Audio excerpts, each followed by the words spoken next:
1er septembre 1939. Hitler lance l'offensive de l'armée allemande, la Wehrmacht, en Pologne. 3000 blindés et 1500 avions soutiennent 1,5 million de soldats. Les blindés sont légers et peu puissants. Mais cette campagne de Pologne offre à l'Allemagne nazie une victoire étonnamment rapide. En moins d'un mois, le pays est envahi, puis totalement écrasé. Une guerre éclair que la Wehrmacht doit à sa supériorité tactique face à une armée polonaise mal équipée et désorganisée. Et en partie à une nouvelle substance au pouvoir insoupçonné, contrôlant tous les facteurs humains indispensables à la réussite d'une guerre, la pervitine. Une méthamphétamine mise au point quelques mois auparavant par un laboratoire allemand que prennent les soldats pour améliorer leur performance physique. La pervitine était considérée comme une pilule miracle. Ça donne un sentiment de toute puissance. La pervitine est un outil militaire. La pervitine a-t-elle réellement aidé la Wehrmacht dans sa conquête du monde?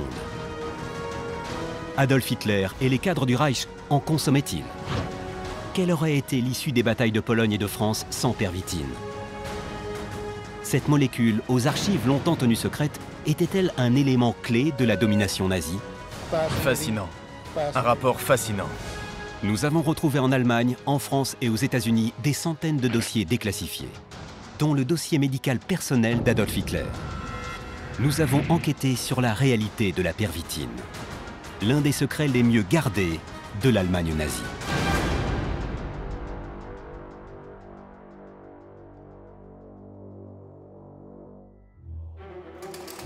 Berlin, octobre 1937.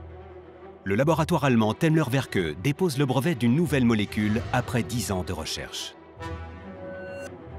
C'est une méthamphétamine dont on étudie les effets en laboratoire depuis 1919 et dont Temmler voulait améliorer la formule pour en faire une sorte de pilule du bonheur, améliorant le quotidien des Allemands. Les civils sont la cible de ce médicament, mais absolument pas l'armée allemande. Ça donne un sentiment de toute puissance. D'abord sur soi-même et de très haute estime de soi. Temmler a réussi une prouesse, produire une forme facilement absorbable et ultra puissante de méthamphétamine, en quantité démentielle et à bas prix. Son nom, la pervitine. À l'époque, il ne faut pas 10 ans pour mettre un médicament sur le marché, comme c'est le cas aujourd'hui. Ça va relativement vite. On se préoccupe des effets secondaires après, à l'usage en quelque sorte. La production débute, et moins d'un an plus tard, en 1938, les premiers tubes et ampoules de pervitine débarquent en vente libre dans les pharmacies allemandes pour booster le moral et supprimer la fatigue. Ce n'était pas cher du tout. Les comprimés s'achetaient aussi facilement que de l'aspirine aujourd'hui. La vente était libre, on s'en procurait sans ordonnance. L'Allemagne est alors une grande puissance.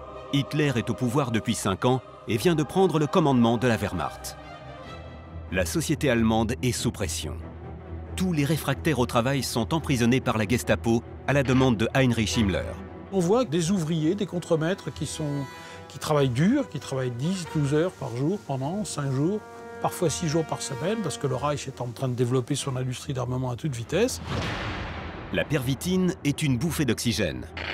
Temmler accompagne sa commercialisation d'une véritable campagne marketing. La société Temmler était connue pour son marketing à l'américaine dans les années 20 et 30.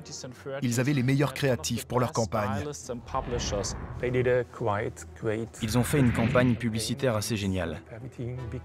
Et en quelques mois, toute la population allemande connaissait la pervitine. Et ce médicament en vente libre devient très vite un best-seller. Un chocolatier berlinois décide même de commercialiser des pralinés fourrés aux extraits de pervitine pour réguler l'humeur. La dose de pervitine qui se trouve dans les fameuses pralines est de 18 mg, c'est-à-dire l'équivalent de 6 comprimés de pervitine. Ce qui est absolument considérable. On comprend que certaines ménagères aient réuni leurs amis pour en prendre gaiement ensemble. J'imagine que ça doit avoir un effet absolument euphorisant. La pervitine cartonne. Mais à ce stade, les laboratoires Temmler ignorent encore que ce nouveau produit s'apprête à écrire l'histoire.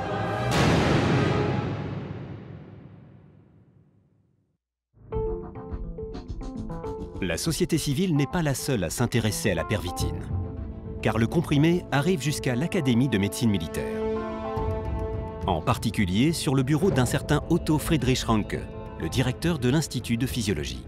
C'est Otto Ranke qui se rend compte que là, on a quelque chose d'un peu curieux qui se décrit comme un psychostimulant qui semble abolir la fatigue, qui semble favoriser de façon étonnante la concentration et qui semble augmenter les performances d'une façon générale, sans apparemment au début d'effets secondaires. Au début.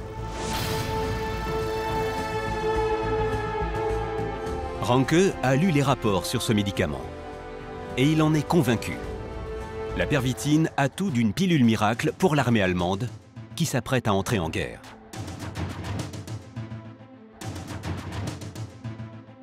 Alors en quelques jours, il monte une expérience inédite dans le plus grand secret pour tester les effets de la pervitine sur des militaires. Il en compare l'efficacité avec celle de la caféine et d'autres drogues, en demandant aux jeunes soldats de résoudre des problèmes mathématiques pendant 36 heures d'affilée sans dormir. Il a donné différentes quantités de ces substances. Il observait ensuite combien de temps les sujets restaient éveillés et s'ils avaient la capacité à poursuivre la résolution des problèmes le lendemain. Pendant ce temps, le médicament continue sa percée commerciale et Temmler l'exporte en France. La pervitine était considérée comme une pilule miracle par la Wehrmacht, par la société civile et par les pays ennemis. À Paris, sous le soleil de ce mois d'août 1939, les comprimés de pervitine débarquent dans un pays prêt à déclarer la guerre à l'Allemagne. Mais seule la société civile en consommera pour décompresser. Le gouvernement français vient de prévenir Adolf Hitler. La France défendra la Pologne en cas d'agression.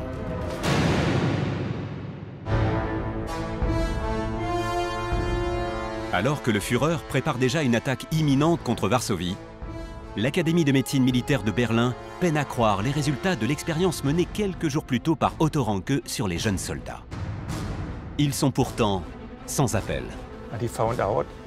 Ils ont constaté que le groupe qui présentait systématiquement les meilleurs résultats pendant ces nuits de test était le groupe sous pervitine. Pour un même prix, 4 comprimés de pervitine sont aussi efficaces qu'un sac de café. Elle permet de rester éveillé et n'affecte pas les fonctions intellectuelles. Otto Ranke veut mener d'autres tests sur les étudiants, car des effets secondaires apparaissent. L'histoire l'en empêchera. Le 1er septembre, l'Allemagne déclare la guerre à la Pologne. Ranke donne alors des instructions confidentielles aux médecins militaires. Je vous conseille, pour lutter contre la fatigue des chauffeurs des chaînes logistiques en Pologne, de leur donner ce médicament nouveau et de me rapporter les effets en termes de vigilance. Malgré le manque de recul, Otto Ranke veut valider les effets de la pervitine sur le terrain avec de petits groupes de soldats. Il ne peut rêver mieux, car c'est une expérience grandeur nature qui s'offre à lui.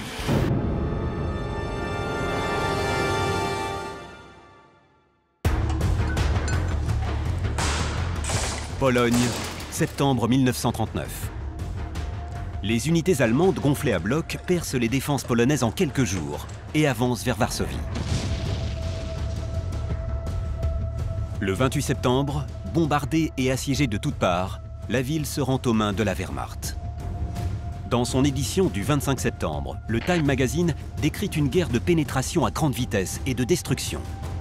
Le Blitzkrieg, la guerre éclair. L'armée allemande surprend par sa puissance. Au début de la Seconde Guerre mondiale, les autres nations et les observateurs étaient surpris de voir à quel point la Wehrmacht avançait si rapidement. En comparant cela aux quantités de pervitine commandées par la Wehrmacht au début de la guerre, on constate qu'elle l'utilisait surtout pour les opérations de mouvement rapide des troupes. Ce qu'ignore le journaliste du Time, c'est que les avions de la Luftwaffe sont pilotés par des soldats sous pervitine. Les conducteurs de Panzer et les unités en première ligne sont aussi approvisionnés, car le commandement allemand est allé au-delà des consignes d'Otto Ranke. Ce ne sont pas de petits groupes tests qui prennent de la pervitine, mais des bataillons entiers. La première fois que la pervitine a été utilisée, c'était contre la Pologne. Et ses effets ont été jugés très positifs sur les champs de bataille. La pervitine a été considérée comme un médicament de soutien par les militaires. Elle devait rendre les hommes plus opérationnels, plus combatifs. C'était clairement une arme pharmacologique. Dans les journaux de marche, les comptes rendus des médecins militaires sont euphoriques. À l'écrasante victoire se mêle la satisfaction de cette nouvelle substance inespérée et visiblement inoffensive. La pervitine est un outil militaire adapté à un certain type de combat. Combat de commando, mission nocturne, stress de longue durée, combat violent. Ça correspond à la façon dont les Allemands font la guerre. En coulisses, Otto Ranke observe les effets sur les troupes. Mais ce qu'il constate est inattendu. Les soldats semblent prendre goût à la pervitine.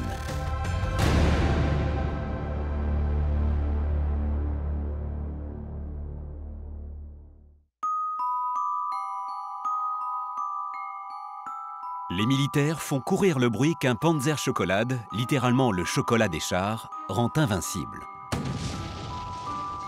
En effet, la pervitine circule aussi dans l'armée sous forme de petits carrés chocolatés. Très vite, comme l'alcool et le tabac, la pervitine devient un produit de décompression pour les soldats. Une drogue. Nous avons des traces de soldats demandant de la pervitine à leurs parents parce qu'ils ne pouvaient pas s'en passer. C'est vrai, la pervitine était partout pendant la Seconde Guerre mondiale. C'est une drogue qui est extrêmement addictogène, c'est-à-dire capable d'engendrer une dépendance. Et parmi les expérimentateurs, on se rend compte que beaucoup d'entre eux vont devenir dépendants à partir du moment où ils ont les moyens et l'accessibilité de ce produit et qu'ils vont l'utiliser dans un contexte particulier. Son succès commence à inquiéter le chef de la santé du Reich, Leonardo Conti. Il impose une obligation d'avis médical et de prescription pour obtenir de la pervitine. Conti, qui est le plus grand responsable de la santé du Reich, met en garde ses collègues médecins en leur disant « Attention, la pervitine, c'est pas bon pour tout le monde ». Conti voulait éviter à tout prix qu'une dépendance touche la population. Mais les 2 ou 3 premières années, nombreux sont ceux qui sont effectivement devenus dépendants. Conti n'est pas pris au sérieux. Malgré l'obligation de prescription médicale, la consommation de pervitine part à la hausse. Les médecins délivrent facilement des ordonnances et les familles approvisionnent les soldats quand les stocks de l'armée sont à sec. Nous avons la trace de courriers de soldats allemands, de jeunes soldats qui demandent à leur famille de leur envoyer des tubes de pervitine dès la campagne de Pologne de septembre 1939. On connaît tous la fameuse lettre de Heinrich Böll où il demande à sa famille de lui faire parvenir de la pervitine. Cette pervitine, il y a 2 façons de l'avoir. Soit la famille de Böll se le fait prescrire par un médecin, mais si elle n'est pas malade, elle n'en aura pas. Soit elle l'achète au marché noir. C'est donc bien qu'il y a un marché noir. Ce que Leonardo Conti avait pressenti arrive plus vite que prévu. La pervitine s'accompagne d'effets secondaires. Et son surnom de Panzerchokolade devient synonyme de cauchemar. On a essayé de contrôler la distribution avec des règles, car les soldats remarquaient des signes particuliers assez vite. Ils voyaient bien les effets positifs, mais ils sentaient des effets de dépendance quand ils en prenaient trop. La pervitine révèle peu à peu son véritable visage. Elle coupe complètement la faim, elle coupe la soif, et le sujet perd à un moment ou à un autre, dans une intoxication très élevée, tous les réflexes de survie. Et pour survivre, qu'est-ce qu'il faut faire? Il faut respirer, il faut boire, il faut manger, il faut évacuer et il faut dormir. La liste des effets secondaires de la pervitine recensés par les médecins s'allonge. Une déconcentration, une fatigue extrêmement importante et une incapacité de poursuivre une tâche. Ce qui est quand même assez dommage quand on le donne à un soldat. 1 an après sa commercialisation, la pervitine a infiltré tous les niveaux du Reich. Sa puissance est telle qu'elle a totalement vaincu les idéaux nazis. Dans les idéaux du Troisième Reich, l'homme allemand pur et sain fascinait. Mais ses principes disparaissaient en situation de guerre. Toute proposition pharmacologique qui pouvait rendre les soldats plus forts et plus agressifs au combat était évidemment la bienvenue. Pour l'idéologie nazie, la pervitine était une drogue et représentait le mal contre toute la philosophie d'hygiène raciale. Ça ne cadre pas avec l'idéologie nazie, qui prévoit la supériorité du sang, de la race allemande. Et bien évidemment, reconnaître qu'on doit utiliser des amphétamines pour vaincre l'ennemi, c'est quelque part faire un aveu de faiblesse. Une faiblesse qui aurait pu toucher le Führer lui-même dès cette époque. Hitler s'affichait comme un végétarien, comme une personne qui ne buvait pas et qui ne fumait pas. De nombreuses études montrent aujourd'hui que cela est faux. Secrètement, Hitler consomme-t-il de la pervitine dès cette période? Himmler, Goebbels et tous les autres cadres du Reich sont-ils eux aussi drogués à la méthamphétamine?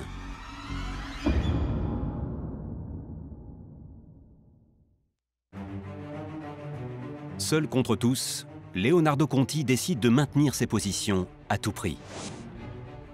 Il se lance dans une croisade contre la pervitine, alors que les hauts dignitaires du Reich ont balayé toutes les mises en garde et qu'il ne parvient plus à en maîtriser la distribution tentaculaire. Leonardo Conti, le chef de la santé du Reich, affirmait que la pervitine était un danger pour la société allemande et les soldats. Avec les contrôles instaurés, la consommation aurait dû diminuer, mais cela ne fut jamais le cas. Entre-temps, des médecins militaires transmettent de nouvelles études à la Wehrmacht. La pervitine est un poison qui doit sortir de l'armée. Elles ne seront pas suivies. Il y a eu des études sur les effets secondaires, mais les principaux résultats disaient que c'était un très bon médicament car on pouvait l'utiliser pour plein de choses. Il y avait donc une sorte de silence autour des dangers de la pervitine. Au contraire, le Reich ordonne à Temmler d'augmenter sa production pour l'armée, bien au-delà des capacités de l'usine. Au début de la Seconde Guerre mondiale, Temmler a eu des difficultés de production de pervitine à Berlin. Le laboratoire produisait des millions et des millions de pilules, mais la Wehrmacht et la société civile en voulaient toujours plus et ils ne pouvaient pas satisfaire la demande. La Wehrmacht se tourne même vers un autre laboratoire pour aider Temmler à produire toujours plus. Il y avait un autre laboratoire pharmaceutique qui produisait des pilules analogues à la pervitine. Cela montre encore une fois à quel point la Wehrmacht voulait obtenir le plus de comprimés possible. Dans ce document, Temmler assure que la production de pervitine pourra être augmentée drastiquement. Si la Wehrmacht décide de ne pas tenir compte des effets secondaires, c'est qu'un ordre est venu de plus haut au sein du Reich. Ce ne sont plus des dizaines de milliers de pilules que doit livrer Temmler, mais des dizaines de millions. La Wehrmacht va acheter 35 millions de doses de pervitine au printemps 1940. Les 35 millions de doses doivent servir une bataille, celle de France. La Wehrmacht n'a qu'un objectif, franchir la Meuse en moins d'une semaine. La pervitine sera l'arme secrète.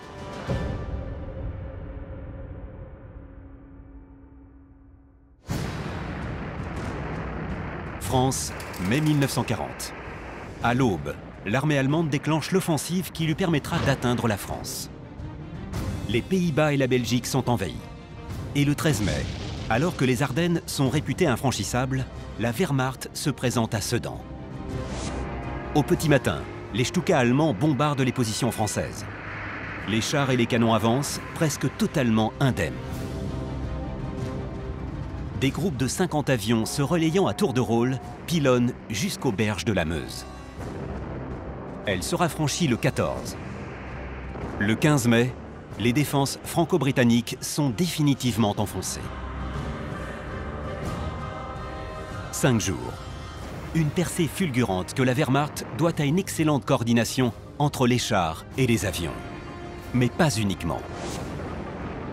La pervitine a coulé à flot. À tel point que certains journaux britanniques parlent déjà d'une pilule miracle utilisée par l'armée allemande.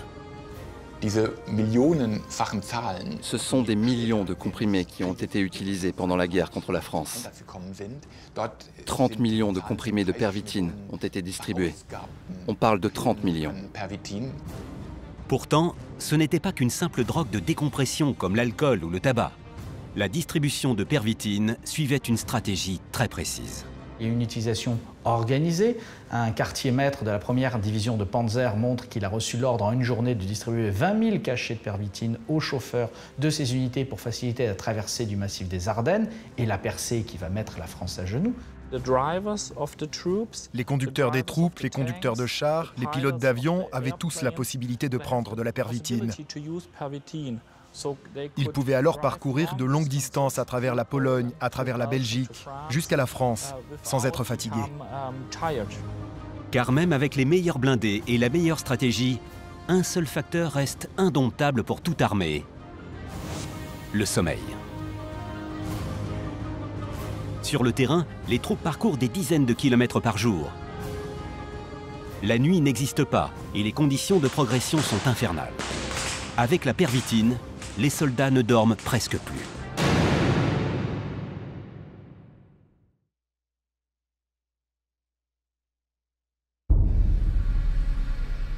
Robert Soula, engagé dans l'armée française, est fait prisonnier par l'armée allemande.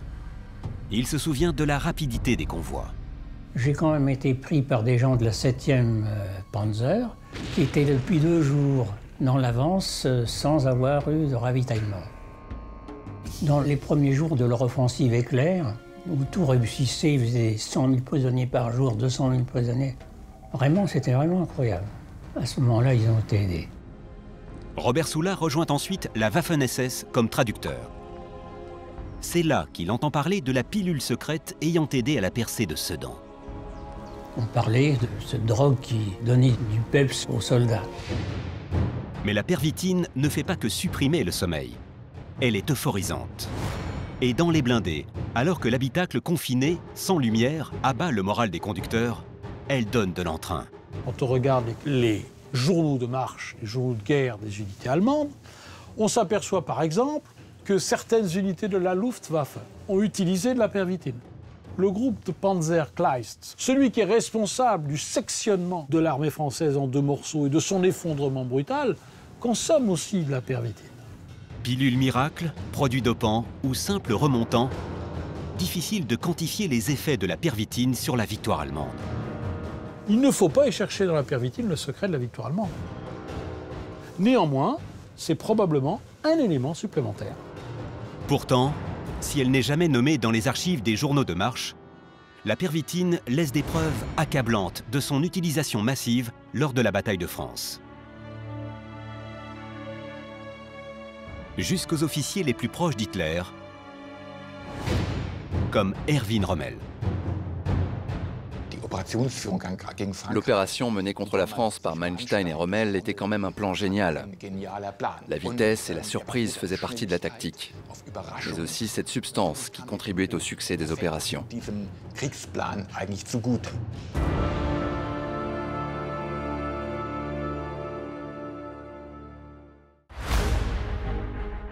Erwin Rommel est à la tête d'une division de Panzer.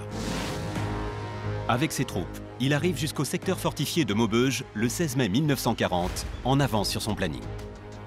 Il reçoit l'ordre de s'arrêter de sa hiérarchie et pour autant, il va continuer, il va poursuivre, puisqu'en fait, l'examen attentif de son agenda des journées du 16 au 17 mai 1940 montre qu'il n'a pas dormi 1 heure.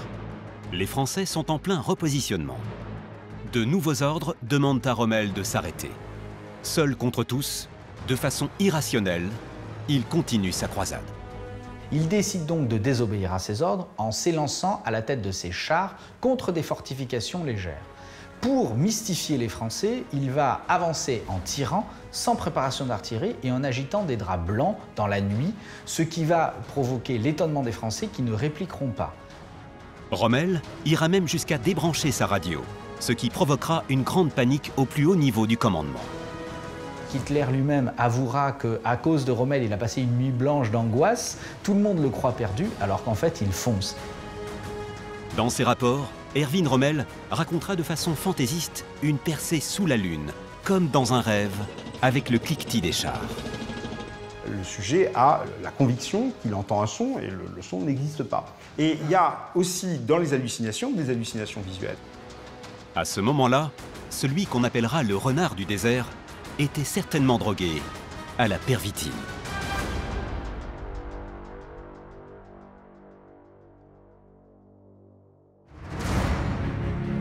Quand les troupes allemandes arrivent à Paris, chaque soldat a son stock de pervitine. Beaucoup ne peuvent plus s'en passer. Mais cette drogue précieuse sert aussi de monnaie d'échange. À Paris, dans les quartiers chauds, les militaires allemands payaient les dames en leur donnant de la pervitine pour qu'elles restent éveillées toute la nuit. La pilule de Temmler aide à combattre, puis à décompresser. On oublie ses effets secondaires. Mais personne ne sait que la pervitine est en réalité une bombe à retardement.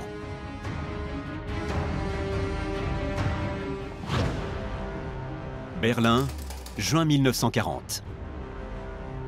Après le succès des opérations en France, de nouvelles études sont réalisées sur la pervitine dans le plus grand secret. Dans ce document retrouvé dans les archives de Temmler, il est précisé que les expériences menées par la Wehrmacht doivent rester confidentielles. Il y a bien eu des études publiques sur les dangers de la pervitine pour la population civile allemande. Mais les dangers pour les soldats étaient un secret militaire. Rien n'était publié et ne devait être connu du grand public.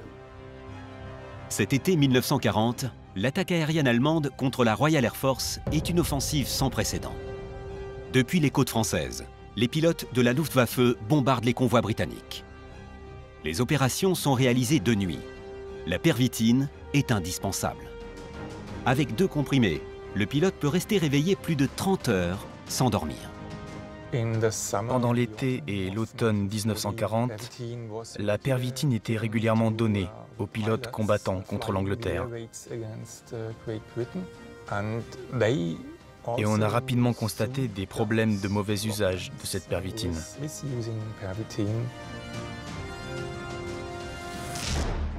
Les pilotes sont largement alimentés en comprimés de pervitine et en alcool, mais les contrôles sont faibles. On entend parler du syndrome de l'aviateur car certains soldats ont le teint cireux. Ils sont déprimés ou très agressifs. Les médecins sont désemparés. Des témoignages font même état d'hallucinations dans les airs. Le pilote allemand Johannes Steinhoff a décrit les effets de la pervitine dans un livre. Il témoigne avoir clairement vu et entendu des choses alors qu'elles n'existaient pas. La Wehrmacht vient de créer de véritables zombies dépendants à la pervitine. Chez ceux qui en prennent régulièrement depuis plusieurs mois, la pervitine enflamme la peau du visage et abîme les dents. Les victimes sont abandonnées à leur sort sans comprendre. On a donné des médicaments aux soldats, sans leur dire ce qu'ils prenaient, sans leur parler de la composition ou des effets secondaires.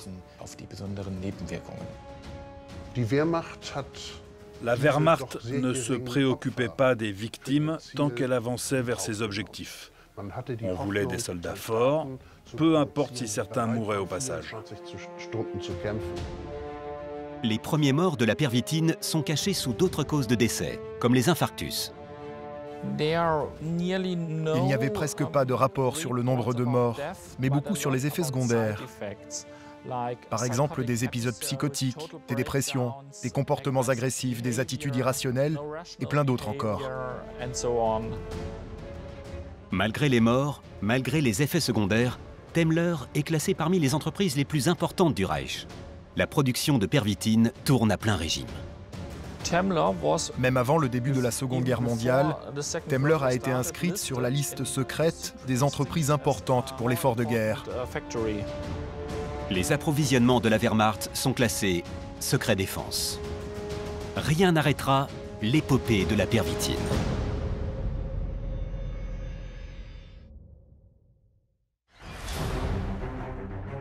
L'offensive allemande continue jusqu'au printemps 1941.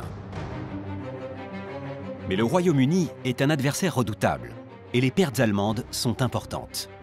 La bataille d'Angleterre met un terme aux victoires éclatantes d'Adolf Hitler. La pervitine entre aussi dans une nouvelle phase en juillet 1941. Leonardo Conti parvient à la faire inscrire sur la liste des produits interdits par la loi du Reich sur les opiacés. Il craint que le peuple allemand en consomme lui aussi massivement et devienne incontrôlable. Ce médicament devient un objet de trafic. Il est stocké illégalement, il est revendu au marché noir, il est donc devenu un facteur de déviance sociale et de trouble à l'ordre public. 3 ans après son invention, la pervitine n'est officiellement plus disponible en pharmacie, même sur ordonnance. Seuls les médecins des armées y ont accès. Mais le mal est déjà fait. Le médicament est partout. Et pour alimenter le marché noir, les soldats allemands l'achètent en France, où la pervitine est encore disponible sans prescription. Même les cadres du Reich en prennent régulièrement. Il y a des cas d'utilisation de la pervitine au sein des cadres du Reich, notamment pour multiplier leur capacité de décision, pour les motiver, pour aussi leur redonner du moral. Ce sont des gens qui sortent, qui s'amusent, qui ont des aventures sexuelles, et la pervitine fait partie des moyens d'agrémenter ces soirées un peu particulières qui sont pas rares à cette époque-là dans toutes les capitales en guerre. Adolf Hitler savait qui consommait de la pervitine dans son entourage et dans ses armées. Mais peut-on affirmer aujourd'hui qu'il n'en consommait pas ?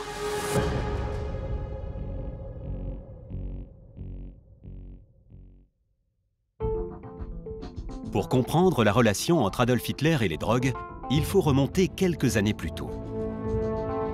En novembre 1935.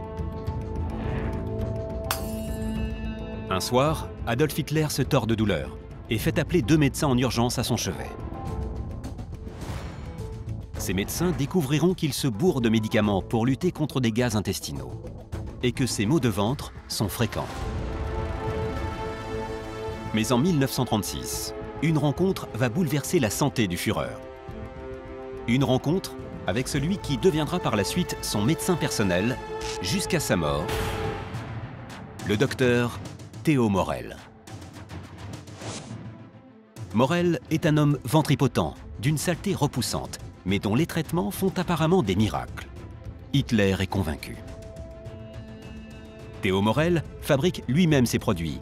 Il fait avaler à Adolf Hitler des dizaines de traitements par jour et peut lui administrer jusqu'à 20 injections mystérieuses. Le docteur Morell était l'un des médecins d'Hitler. Il administrait beaucoup de traitements spéciaux. Il mixait de nombreuses vitamines avec d'autres substances qu'il proposait au Führer et à d'autres cadres nazis. Dans le journal personnel de Morell, la pervitine n'apparaît que de rares fois. Il est pourtant très probable que le Führer en ait consommé régulièrement. Car nous savons qu'il prenait des drogues, en grande quantité. C'est ce que prouve un rapport confidentiel déclassifié sur la santé d'Adolf Hitler.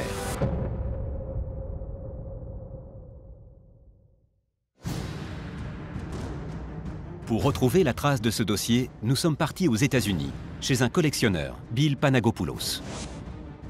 Bienvenue chez Alexander Historical Auction. Le dossier médical d'Adolf Hitler a été réalisé par la CIA, à partir d'interrogatoires et de documents de ses plus proches médecins. Hitler donnait l'impression d'être âgé de 56 ans en 1944. Sa forme nutritionnelle était bonne. Son poids se situait entre 72 et 74 kg. Sa taille, entre 1m75 et 1m77. Le rapport contient des éléments exceptionnels, comme des radiographies de son crâne et de sa mâchoire. Jusqu'à ses électrocardiogrammes. Dans les dernières années, sa libido a été apparemment exacerbée par l'évolution de ses fonctions et ses responsabilités. Morell pense qu'Hitler n'était pas très porté sur les activités sexuelles, mais qu'il avait toutefois des rapports avec Eva Braun, même s'il dormait dans des lits séparés. C'est fascinant, un rapport fascinant. Peu de personnes connaissent son existence. Mais les révélations de ce rapport concernent surtout une facette inconnue d'Adolf Hitler. Une facette pourtant incompatible avec l'idéologie nazie. Son addiction à certaines drogues. Le plus intéressant dans le rapport médical d'Hitler, c'est l'incroyable variété de médicaments que cet escroc de Morel prescrivait pour sa santé. Ces médicaments comprenaient des amphétamines, des barbituriques, des extraits de cocaïne et même des extraits de testicules de taureau. Je pense qu'ils sont censés avoir été prescrits pour stimuler les faibles taux de testostérone d'Hitler. Morel manie les drogues avec dextérité. La pervitine est certainement l'une d'entre elles, et Hitler, l'un de ses consommateurs.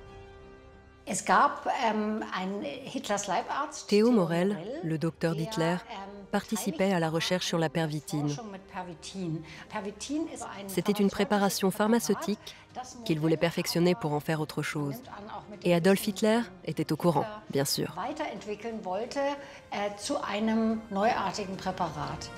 Car le docteur Morel est convaincu que la pervitine peut évoluer vers une nouvelle drogue miraculeuse. Morel a raison. Dans les laboratoires du Reich, une autre substance totalement inédite s'apprête à voir le jour.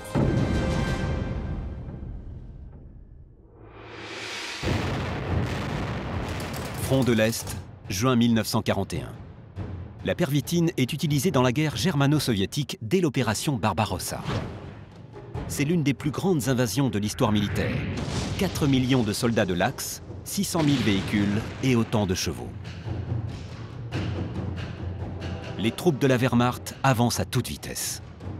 Moi, j'ai les vitesses de progression du 56e Panzerkorps, par exemple, dans sa percée vers Dunaburg, où les gars font 240 km en 48 heures. Ils n'ont pas cessé de rouler, donc ils n'ont pas dormi pendant 48 heures. Comment est-ce possible? Les types ont pris de la pervitine. Hitler atteint Leningrad en septembre. En octobre, l'opération Typhoon lance la conquête de Moscou. Mais Hitler a sous-estimé les soviétiques. Il se heurte à des résistances imprévues qui retardent la progression des troupes. Les hommes sont épuisés, le matériel est épuisé, les effectifs sont réduits et il faut emporter la décision face à des armées soviétiques qui ont été intégralement reconstituées. La Wehrmacht a perdu un tiers de ses effectifs. Les hommes n'ont plus le moral et les ravitaillements peinent à arriver. La boue qui bloque les routes depuis des semaines laisse place à un ennemi encore plus violent que l'armée soviétique, le froid. Un froid russe, insoutenable, 40 degrés en dessous de zéro et une neige collante qui bloque tout. La pervitine est alors le seul allié pour l'armée allemande. Chaque corps d'armée peut consommer 30 millions de pilules en quelques mois. Dans ses mémoires, un officier médical raconte. Lorsqu'ils ont commencé à s'étendre dans la neige pour y mourir, j'ai décidé de leur distribuer de la pervitine. Au bout d'une demi-heure, les hommes se sont mis à dire spontanément qu'ils se sentaient mieux. Ils ont recommencé à marcher dans l'ordre, dans un meilleur état d'esprit, plus attentifs. Mais rapidement, les effets pervers de la pervitine conjugués au froid donnent des scènes d'épouvante. Les soldats allemands qui ont utilisé la pervitine pour tenir, pour repousser leurs limites, s'effondrent physiquement. À un moment donné, les effets ne sont plus suffisants et gèlent sur place sans même se réveiller dans leur sommeil. Ils n'avaient plus la capacité de ressentir la situation de danger, en particulier du froid. Le 2 février 1943, l'Allemagne capitule à Stalingrad. Sous la neige et le froid, les 330 000 soldats sont encerclés et doivent rendre les armes. L'été suivant, la Wehrmacht se lance à l'assaut de Koursk dans la plus grande bataille de blindés de l'histoire. En pure perte. La pervitine n'aura servi à rien. Il est désormais impossible de nier une évidence. Les atouts de la pervitine sont écrasés par des effets secondaires de plus en plus lourds à gérer. C'est pour cette raison que les Américains n'utiliseront pas la pervitine après l'avoir étudiée en secret dès 1941. Base aérienne de Wright-Patterson, Ohio. Août 1941. Le directeur de la section de recherche expérimentale adresse un courrier confidentiel au laboratoire américain Smith, Kline & French. Il demande la fabrication secrète de doses d'une copie de la pervitine. Les Américains veulent comparer les effets miraculeux du médicament allemand à leur propre substance déjà utilisée par l'armée, la caféine et la benzédrine. Des tests auront lieu pendant 1 an, car les performances de la Luftwaffe intriguent. Les résultats classés secret défense montrent bien la supériorité de la pervitine face à toutes les autres molécules. Mais les effets secondaires sont trop importants et l'US Air Force ne changera pas ses plans. La pervitine ne sera jamais fabriquée ni utilisée par l'armée américaine.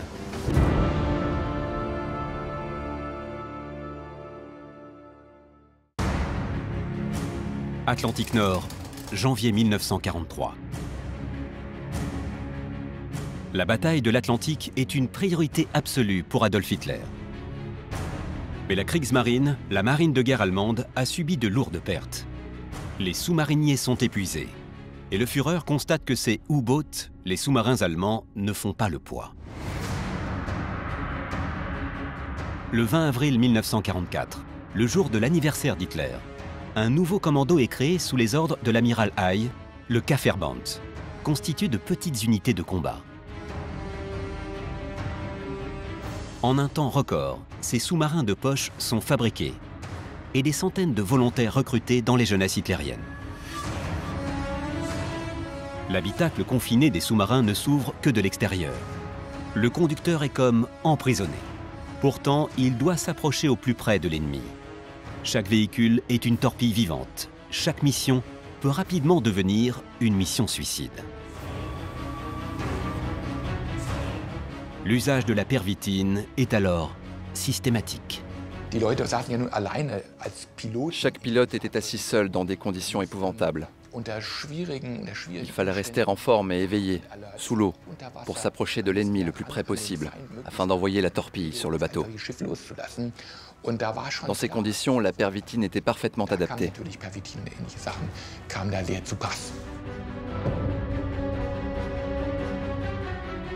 Au même moment, le projet titanesque Seehund est lancé.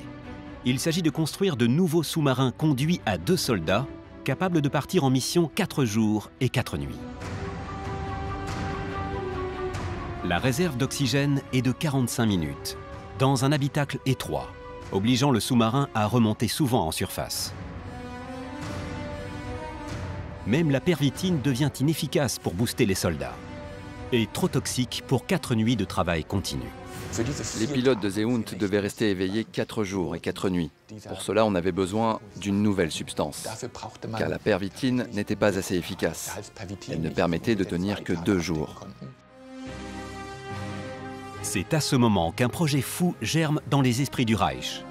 Une pilule d'invincibilité encore plus puissante que la pervitine.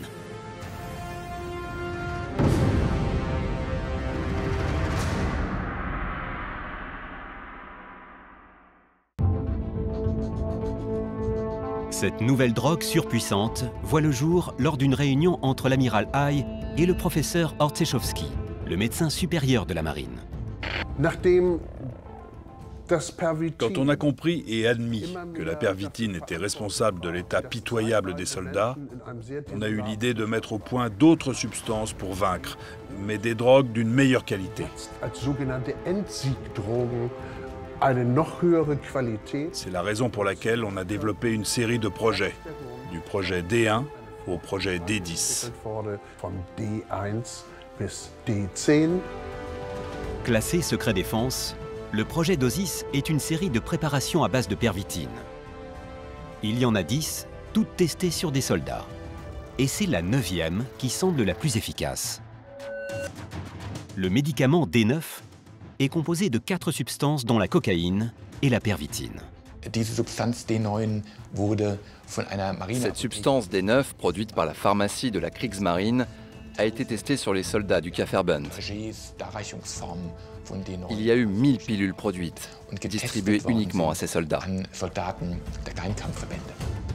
Le D9 permet de tenir 4 jours et 4 nuits dans les Seehund. Mais c'est un prototype et il faut affiner le dosage. Nous sommes vraiment juste avant la capitulation allemande. Et c'est une phase pendant laquelle les Allemands sont prêts à tout. Ils ont encore l'espoir de gagner la guerre. Au sommet du Troisième Reich, un ordre est donné. Et ce ne sont plus les soldats qui serviront de cobayes, mais les prisonniers d'un camp de concentration.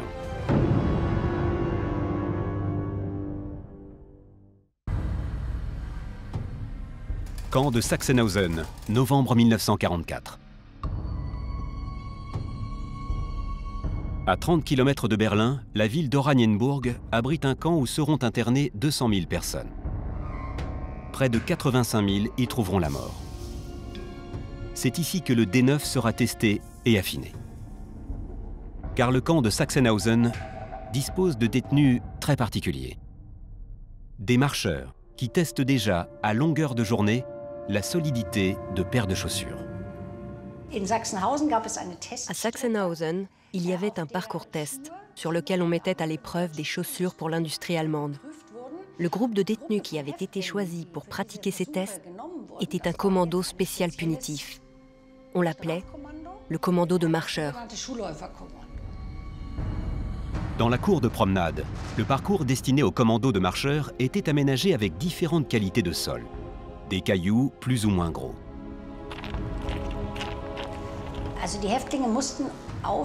Les détenus devaient marcher sur ce parcours circulaire. Un tour faisait 800 mètres. Toute la journée, ils marchaient, ce qui faisait au total 40 km par jour. En plus de cette marche, ils devaient porter un sac à dos rempli de pierres, qui pesait 20 kg. Le médecin Richert mène les tests. Il distribue des comprimés ou des chewing-gums remplis de D9 à ses prisonniers affamés, qui présentent néanmoins les mêmes conditions physiques que les soldats. Les détenus doivent marcher encore sans s'arrêter, plusieurs jours, avec des pauses de quelques minutes. Richert note tout cela dans un dossier retrouvé à la libération du camp. Il ne s'est pas intéressé aux personnes, mais à leur taille, leur poids et leur âge, car c'était important pour la dose. Ensuite, il a indiqué en face de chaque cobaye le type de dose reçue. Un graphique indique les résultats, qui marche et combien de temps. Les détenus sous D9 marchent plus de 80 heures d'affilée. Un seul s'effondrera. Mais il a avalé par erreur son chewing-gum rempli de D9. Cette drogue présente des résultats si spectaculaires que le docteur Morel en fabriquera même dans son propre laboratoire. Mais cette pilule miracle arrive trop tard pour l'Allemagne nazie.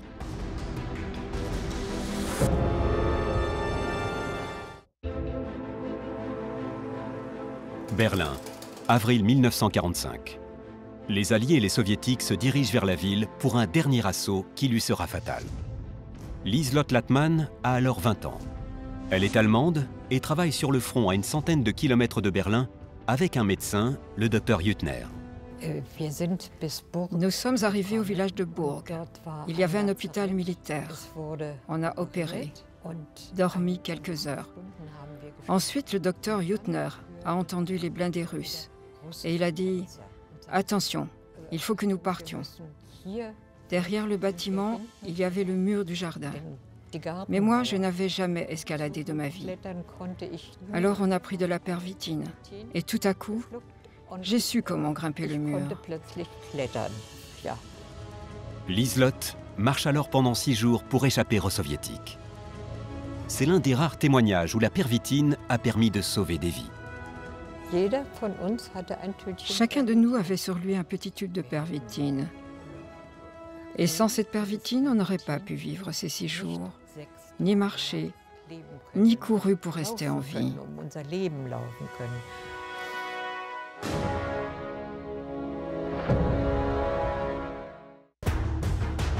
Fin avril.